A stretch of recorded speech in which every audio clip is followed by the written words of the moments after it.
Huh? What do you mean, did I have a voice before? I had the voice of an angel. What we call an angel. All right. So homework for today was, let's see, we go back into Keynote. What's interesting is I actually don't feel bad. So every sick person says. Well, no, I was kind of sick last week, over the weekend, yeah. So I'm pretty much over whatever that was, and now this has just happened.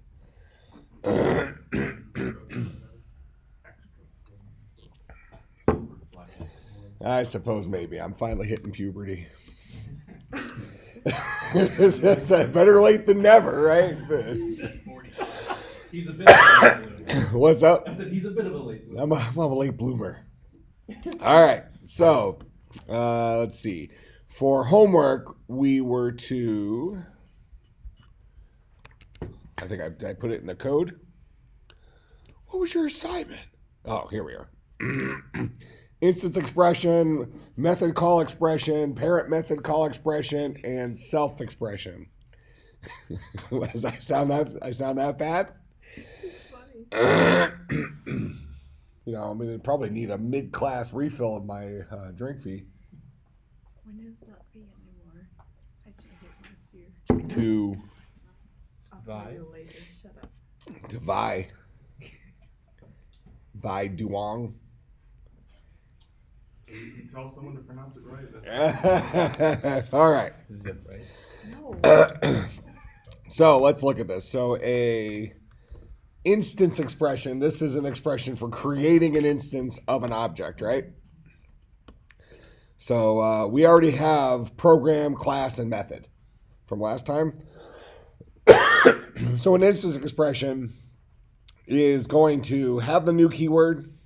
It's going to be an identifier, and it's going to take in the parameters for our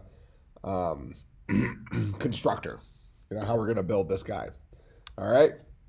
Now notice here, we have a language of expressions here. So this grammar is kind of broken up into 4 pieces.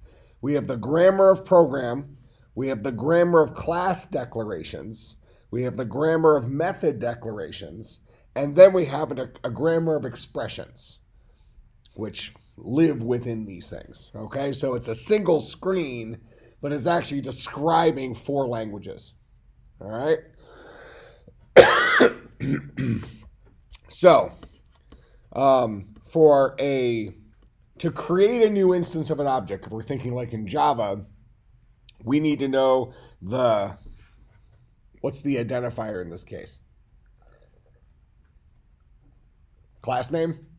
Okay. So the identifier in this case is the class name, and then we have 0 or more parameters to the constructor.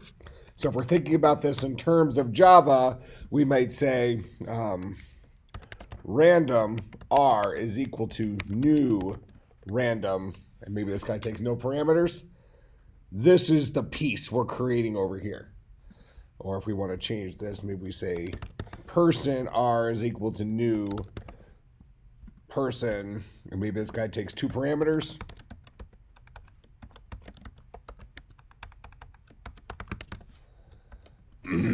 Like that. So we would pass those parameters. So we're building this expression right here. That guy. So what do we need? We need to know what class, and then we need a list of parameters to pass it. Make sense? So we'll go ahead and define a, what do we call this guy? An instance exp. To be a lambda that will take in a class name and a list of parameters.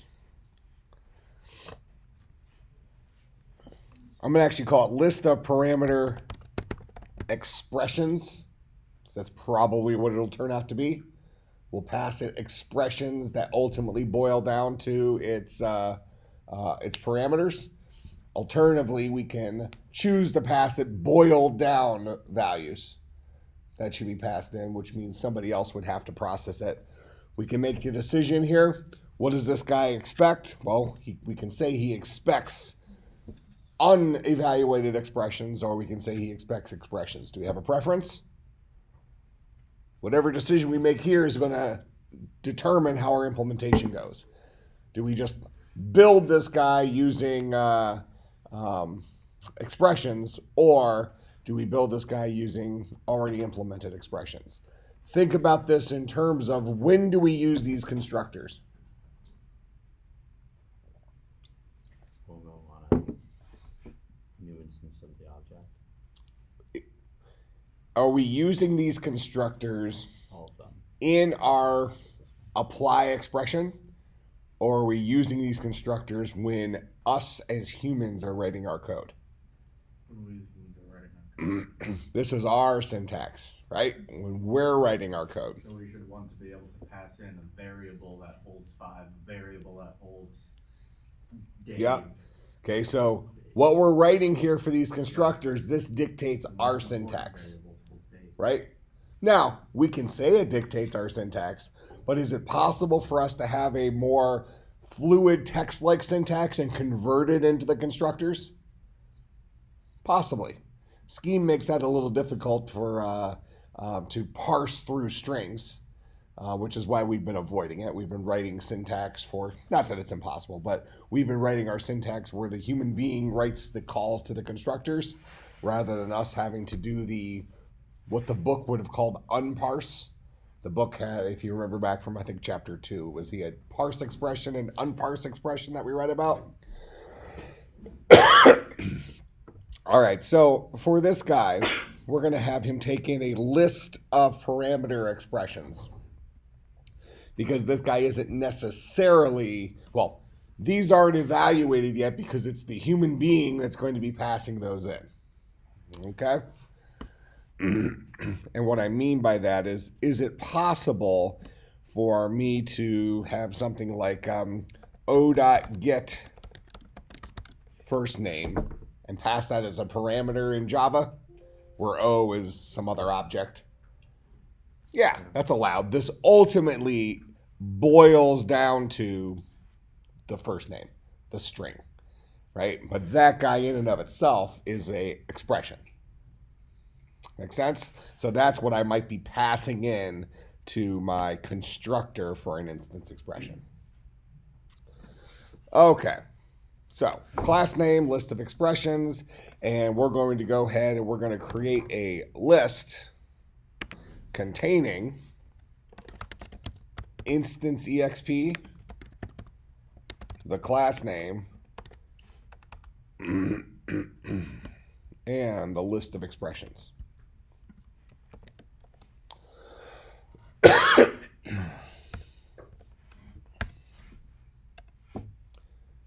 We didn't use the new keyword at all. The new keyword is kind of humanized only, that lets us know about that we're creating, call it the real estate agent, we're creating new memory, whatever it is. This is a new instance of our class. In order to do that, we just need the class name and the things that we're going to need to build that. All right? Perhaps do that by calling our instance expression new. We could. You want to call it a new expression? Well, if we want to use new at all. If we think about, there isn't a correct answer, right? Right. Yeah, this is a choice. The reason I would maybe call it an instance expression is by saying new expression, we're relying on the end user to know what the new keyword is. Right. Now, think about when I'm teaching a programming class and I talk about the new keyword as our real estate agent and things like that. That's all fine and good. And the new keyword's been around for a while as a programming concept ever since C++, really. And before that, it was malloc or alloc, depending on which branch of C you went down. That's memory allocate. In Objective-C, it was alloc. Alloc, just allocate. But at the end of the day, what are we actually accomplishing? We're actually accomplishing creating a new instance of an object. a new copy of that object. So I think the syntax here, what we're actually doing is an instance expression as opposed to a new expression, which might be less meaningful. So I'm just going to roll with that, but it could be either one. All right, so Ninja. Dead. He's collecting a bunch of old computing stuff to e-waste. So we'll have our constructor or our predicate for this. So instance expression. This will be a lambda. And the way to go, Blaine. Missed it. No, it was telekinesis. Is that it? That's how you fix it. So this is lambda. It's going to take an expression as a parameter. And we're really looking at kind of the same thing as up here.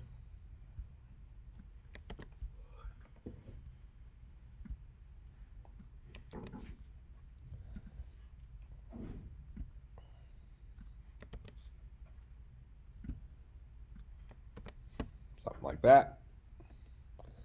And then define instance exp get class name to be a lambda.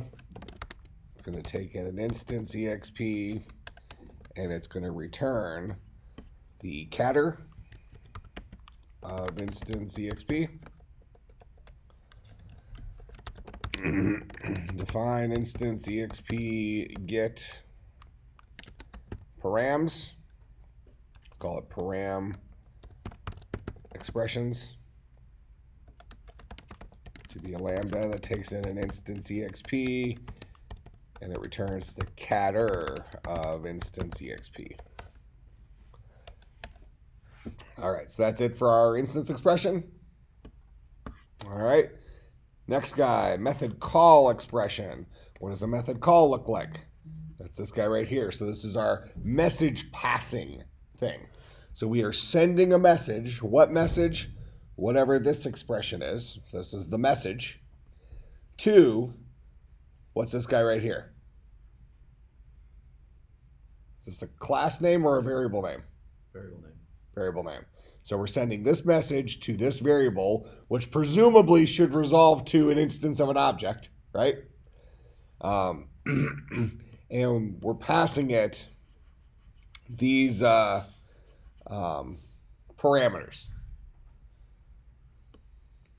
Make sense? All right.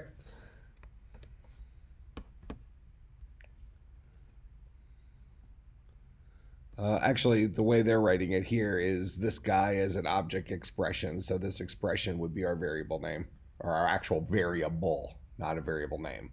This is the variable that came out of that. So this would be an expression that, do we have an object expression in here? It would probably be what they're talking about here, new object expression. So it's an instance of, so same thing, we just flip-flopped these. So this first thing here, this expression, if you look at what they're taking in here, this is who we're sending the message to. This is what message we're sending, and this is the parameters that are required for that message. Make sense? Can you demonstrate it in like the Java thing? Just Nope. see. Literally the same. So r dot, let's see. No, I'm gonna use like actually let's do o dot get first name.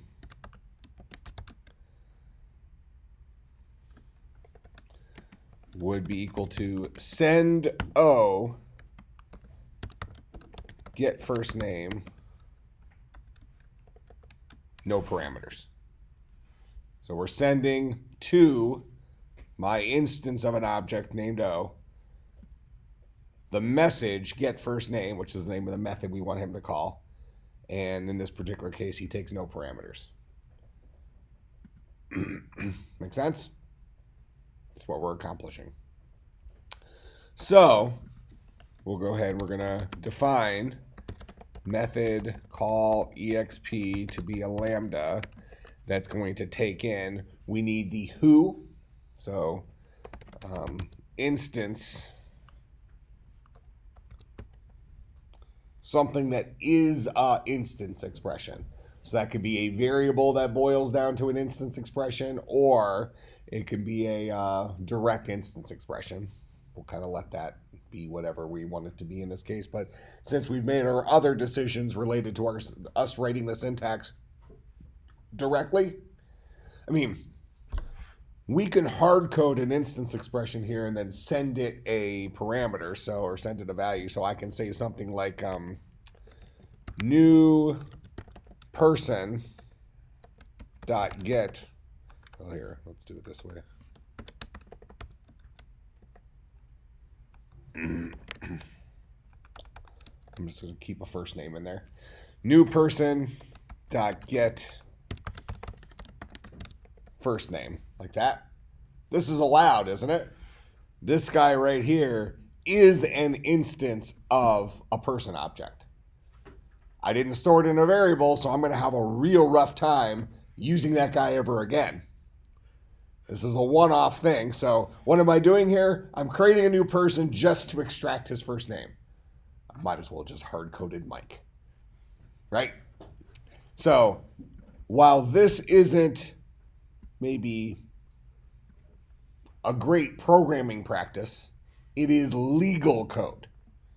I can create an instance on the fly, not store it in a variable, but still call methods on that guy.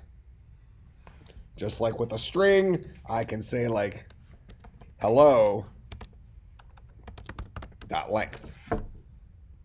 Hello is an instance of the string class, and he has a length, which boils down to 5. Now the reality is I might as well have just written a 5 here, otherwise maybe I didn't want to count. So maybe how many characters in that? Oh, it's that guy's length. Then maybe you can say, well, that was more convenient than counting. But bottom line is I don't have access to this instance ever again because I didn't put it in a variable to allow me to reuse it. Make sense?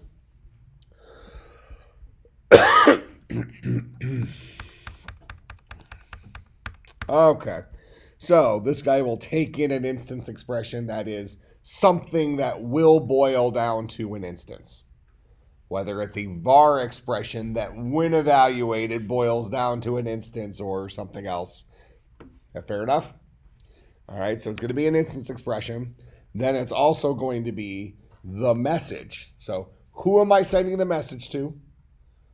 So that's the recipient, right? What is the message? So we'll call this guy method. This is probably actually just method name. It's a symbol, so it's not going to be a method expression. It's going to be the name of the method that's owned by this particular instance of a class, where classes define methods. Have I been doing middles on all the other ones? Yeah. All right. Some of them. Really? I think you did the bottom for a little bit. Yeah, that's very good. So we'll just do that. I don't know. It's gonna screw you up later, not me. No, I'm going to screw up later anyways. That's why we have the front row here to fix my spelling errors. Lane, come on. Oh, front row is not just me, unless you're nobody. Unless you're nobody. Are you nobody, V? Are you nobody, V? I know. Ah! Answer the question. Come on, nobody. Are you nobody? All right. So we'll take in the instance expression, the method name, and then the list of parameters. Low params. No brand. Okay. So this would be my list of parameters. And probably my list of parameter expressions if we're being consistent with what we had above. All right. And what are we going to do here? This is called a method call expression. We could call it a method call expression, or we can call it a send message expression, whatever you want to call it. If we're being consistent with what we're doing up here, we're creating an instance. Here we're calling a method. That's what we're ultimately doing, right? So we'll say this is a list containing. Did I do listing up there? Yeah, I did. This is a list containing maybe method call followed by so method call followed by all this stuff.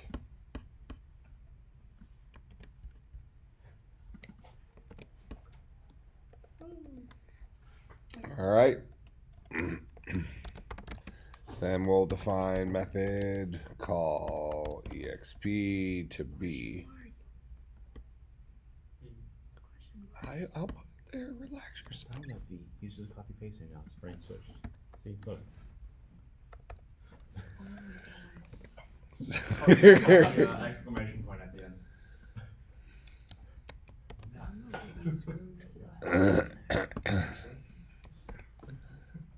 believe that's the new official. If you use this code, then you have to deal with it. you have to deal with it. Okay. Does this go unfriendly user? Well, it is a funny thing here, but really what we're seeing is why we like high-level languages, right? If we were writing stuff in machine code, which I know we usually refer to as zeros and ones, but the reality is if we're writing something in assembly, which is a one-to-one relationship with the CPU, a single line of code in assembly translates into zeros and ones that the CPU understands. Well, what is a machine code? Yes, it's zeros and ones, but the first bank of zeros and ones is the magic trick that we're calling. I want to call upon magic trick number 217 in binary. And magic trick 217 in binary takes these three parameters. Here's parameter 1, which is maybe the name of a register. Here's the binary number that encodes to that register.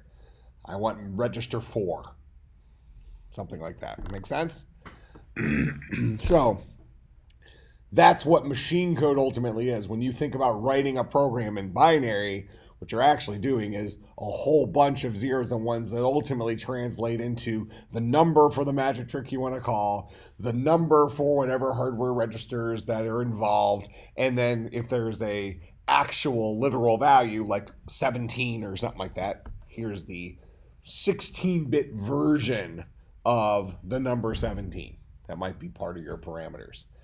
Where your actual line of code is a whole bunch of zeros and ones, but when you were to break that down, maybe the first 5 bits are the instruction number, the next 5 bits is the first parameter, 5 bits next parameter, and then maybe 16 bits the last parameter, something like that, depending on what architecture you're working with. So the idea would be is that it would be inconvenient, well, it would certainly be difficult for us to memorize a whole bunch of CPU instruction codes, right? Like, well, I'm calling instruction 1, or I'm calling instruction 2, or I'm calling instruction 216. Probably wouldn't memorize that. But if we put ourselves back in the old days of programming, we might have a manual that says this is what instruction 1 does. This is what instruction 217 does, right? And then we'd have to, instruction 217 would be let's call it the move instruction or something like that. And this is what he accomplishes.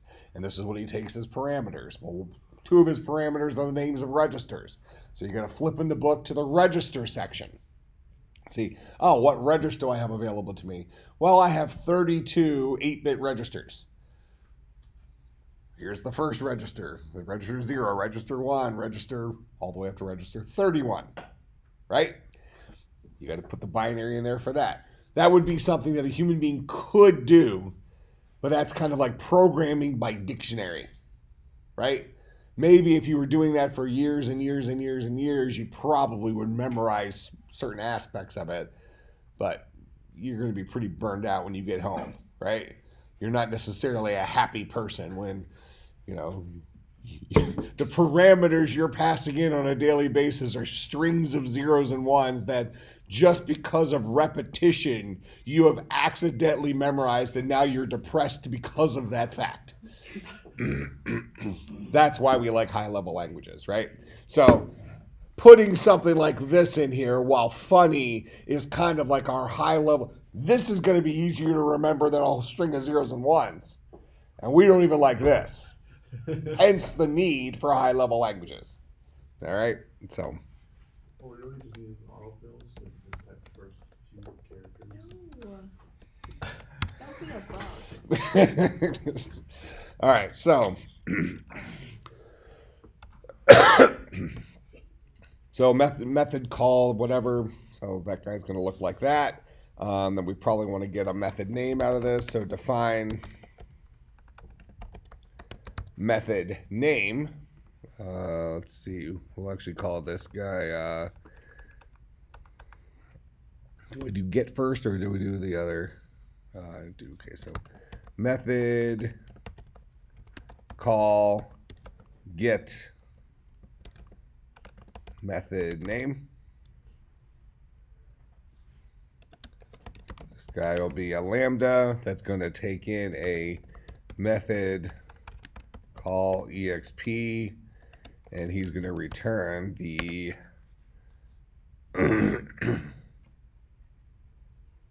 actually he'll return the cadder of method call exp because I did these out of order.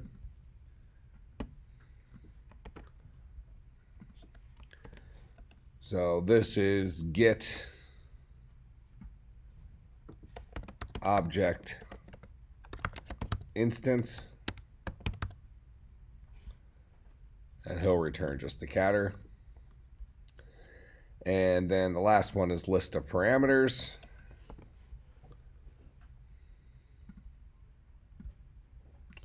What did I name in the other one? Get param expressions.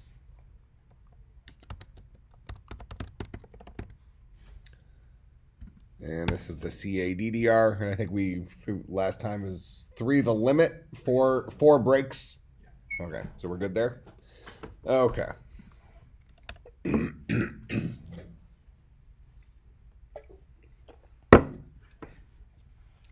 So that's our method call.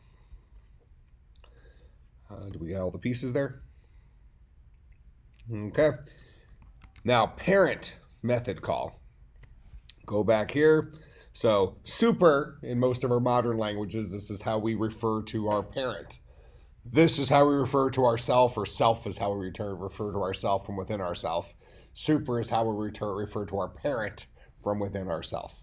Because in an object-oriented language, we all inherit from some top-level object, like object.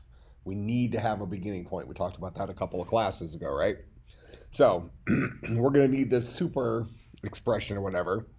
So we're going to call this guy,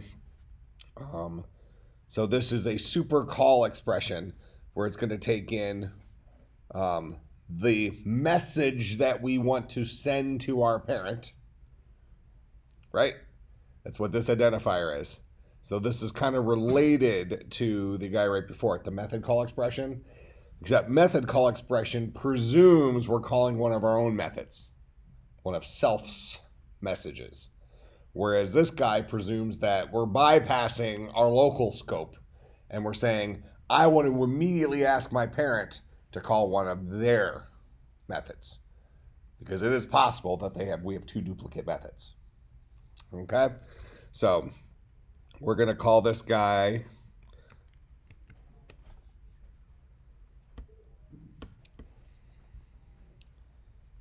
actually going to steal all of these. Then we'll rewrite them, change them a little bit. This guy's going to be a parent method call expression. Oh, did I not get everything?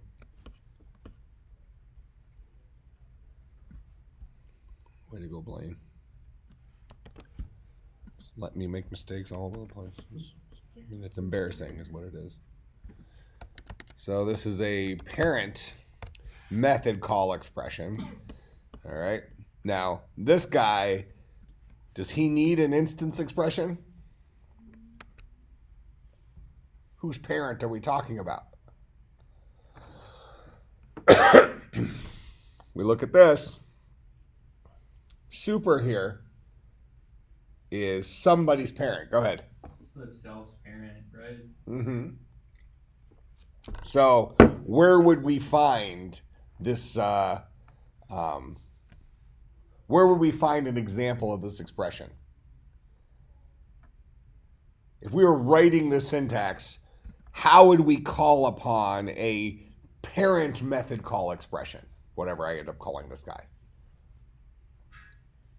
How would I call this guy? You mean like what scenario or like what code would you use? What code would I use? I think is the question I'm asking. You'd probably type in like super and then like a method name and then give it parameters. But if I'm doing that, if I'm just typing in super, how do we know who the instance is, whose super we're talking about? I'm not passing it in here, right? Yeah, it's just going to be the object that that call resides in. Okay, and how do we call things within an object? What message do we send objects? Kind of just gave it away. Send expression. Send expression, yeah. So, in order for us to tell an object what to do, we need to send messages to that object, right? So, up here, when we're sending a message to our object, at this point, we are assuming that this identifier here is the method name. They've even assumed that. But it's possible for us to send other messages. For instance, we can let a object, we can send a message to an object to tell him to call one of his parents' methods. Go ahead. So are you saying that we'd be using super inside of send?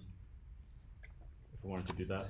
Potentially, super is just this made up word, right? Mm-hmm. I mean, what we're really talking about is calling a parent's method. So, what's the message that we would have to send? So, like if I wanted V to give me a refill, the message I would send is get refill. The object I'd be sending that to is V, Yeah. right? And the parameters that would be required is the cup, right? So that's the message that I'm sending V. That is one of her specific abilities. All right.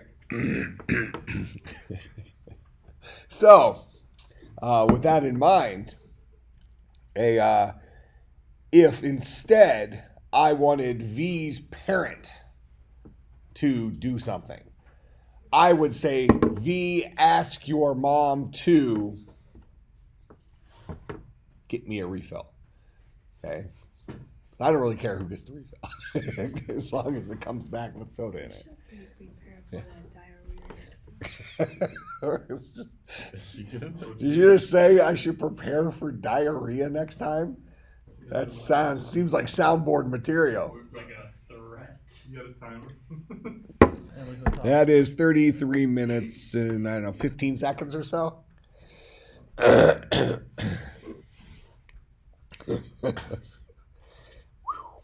All right, so that would be possible for me to ask V to send a message to her mom. That makes sense?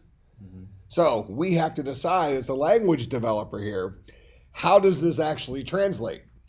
Are we sending a message to an object, telling that object to send a message to their parent? That's effectively what we're doing. That's what a super call is, right?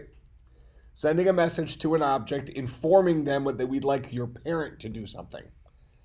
Or do we talk directly to the parent? The only way we can get to the parent is through the object. Mm-hmm. And if we look at this expression right here, we don't have an instance of an object. So we have no context for who super is. So we have to use send. We don't have to, but it's a decision that we get to make. We can create our own version of this method, right? Or we can create our own version of this expression where this guy maybe takes an extra parameter.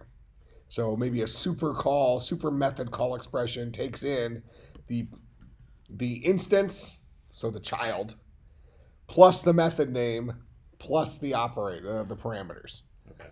So we can have this special case thing come in with all those parts.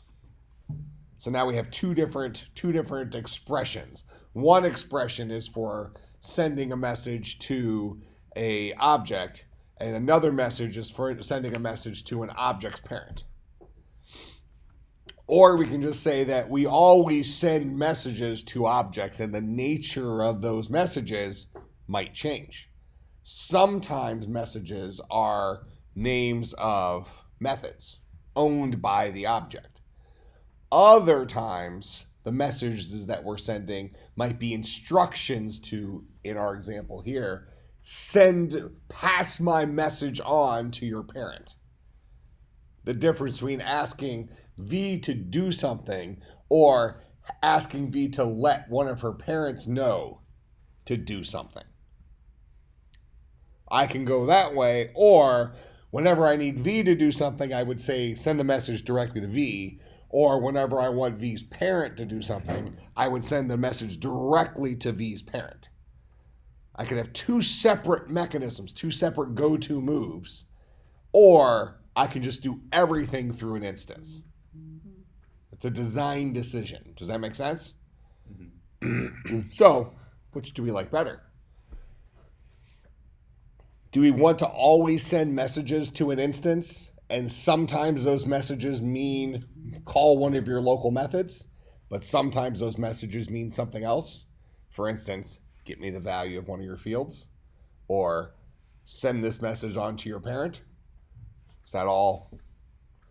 So really, if we're thinking about this in terms of objects, we kind of, if we're thinking about sending messages to things, messages shouldn't necessarily be assumed to always be method calls, right? Objects in the real world sometimes have multiple functions, multiple abilities, and we want to be able to call upon those abilities interchangeably without having, new modes of communicating, right? So if I want Blaine to do a certain thing, I would text him. If I wanted him to do something else, I would call him, because I can't use the text thing to get him to do that other magic trick, because we hard-coded that to only be able to, texting only lets him do, magic trick 1. A phone call lets him do magic trick 2. And I don't know, screaming across campus lets him do magic trick 3, whatever it is. So we can have 3 different mechanisms depending on what we want that object to accomplish. Or we can have a single mechanism where I can text Blaine to do magic trick 1 or magic trick 2 or magic trick 3, so on and so forth. Doesn't that one sound like the better communication channel? More in reality with life? So we're starting to get some of these design decision things as we're kind of making our language. We're already deviating from the books thing. So what we're going to do here is we're going to go into our code up here. Now we're calling this guy a method call expression, but it really shouldn't be that anymore. The syntax is going to be the same, but this is really a message send expression, or a send message expression, or a send expression. However we want to think about it. I'm going to call this guy a send message expression. And I'll update all these other ones, and then we'll come back through and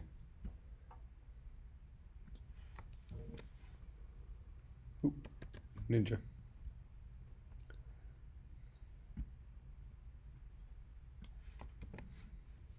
Did I leave expression in my other ones? I did. So actually I had miswritten this anyway. So send message expression, get object instance. Send message expression, this guy's going to be get message. And this is going to be send message expression, get params expression. So we may always have a payload, something we want to send along with our message. But sometimes we don't send anything. That would be the empty parameter list. Okay?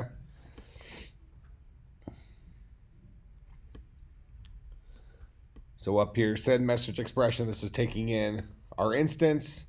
It's taking in the actual message and then a list of parameter expressions. Things that are required for this message to be accomplished. So I could say V, fill this cup with parameter Diet Mountain Dew.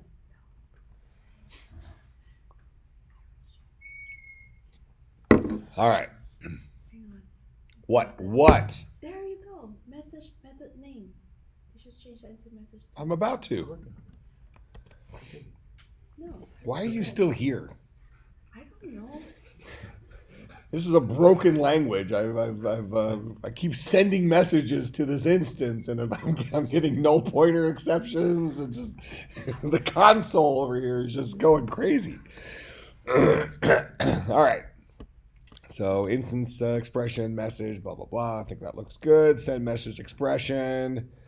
This is called now a message. Oh, sorry. This is actually called. This is no longer called this. This is called a send message.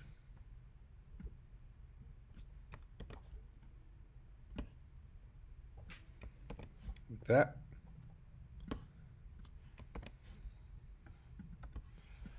So send message expression predicate returns true if the car is send message. Get object instance, and this is going to be a send message expression.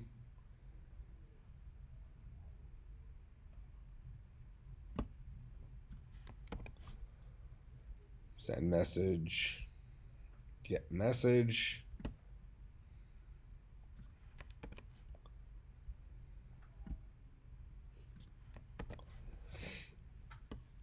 Send message, get param expression.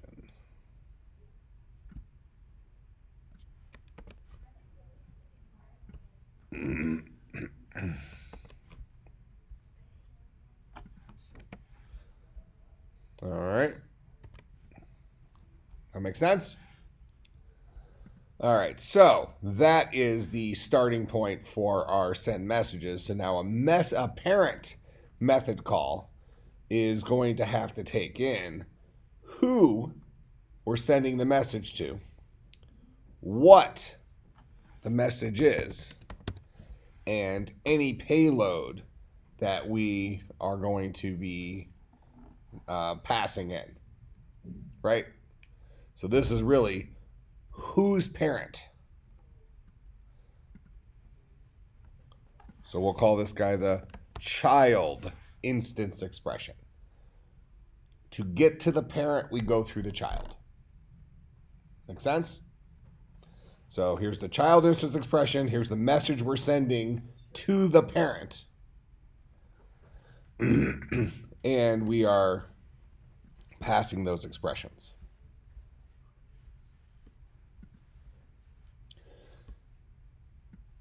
Question. Does this guy even exist? Yeah, I'm not done with it yet. We might be deleting some stuff. Should this function even exist?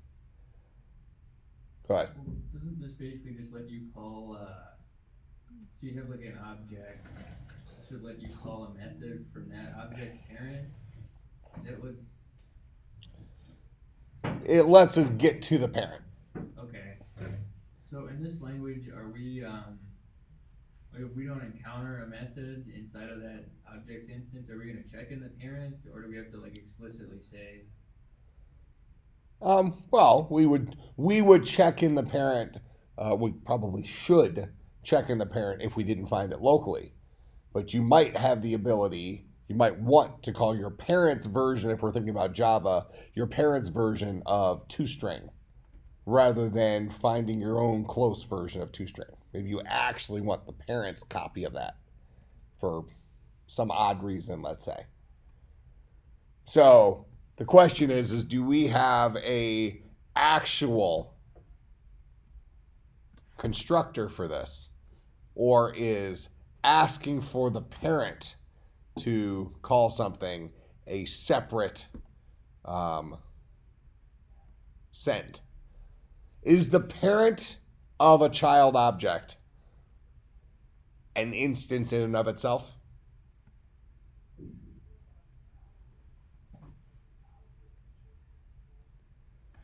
If I'm a person, if I go down to my example down here, this person object here, right?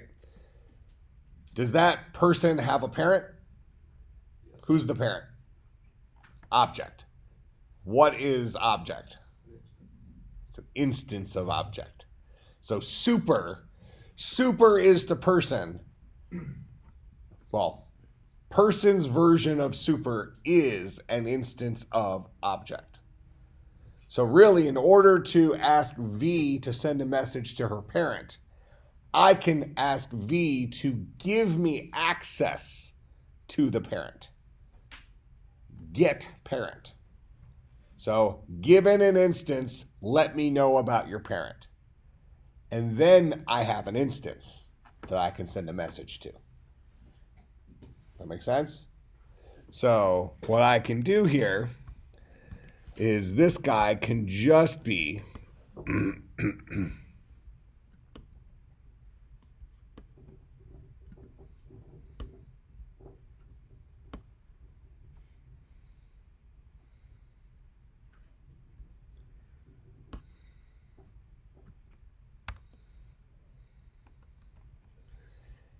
can I have a special message that I can send an instance that is the get your parent message?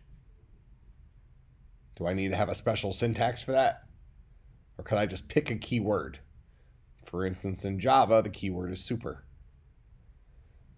So if I have an instance of an object and I say super, that gets me the instance of that parent. Super is a reserved word.